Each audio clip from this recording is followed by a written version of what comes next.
இன்னைக்கு கேப்டன் சொன்னது மாதிரி வீடு தோடும் ரேஷன் பொருள், அது மட்டும் இல்லை, இலவச மருத்துவம், இலவச கல்வி, வறுமை கோட்டிற்கு கீழ் மக்களே இல்லை என்ற நிலையை உருவாக்கி அனைத்து படித்த படிக்காத இளைஞர்களுக்கு வேலை வாய்ப்பை தந்து என் மக்களை தங்க தட்டில் வைத்து தாளாட்டுவேன் என்று சொன்ன ஒரே உத்தமர் கேப்டன் அவர்கள் தான்.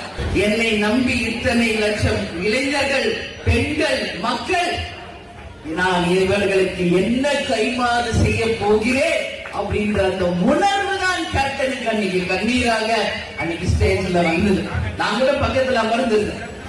ஏன் இத சொல்றேன்னா, தலைவரை நம்பி வந்த யாரும் கைவிடப்படார் அப்படின்ற வரலாற்றை நிச்சயமாக உங்கள் அண்ணியாக மட்டுமில்லை, உங்கள் அன்னையாக இருந்து உங்களுடைய அத்தனை பேர் வாழ்க்கையில் சிறந்த முறையில் உயர்த்த வேண்டும் என்பது மட்டும்தான் என்னுடைய கனவு, லட்சியம் எல்லாமே.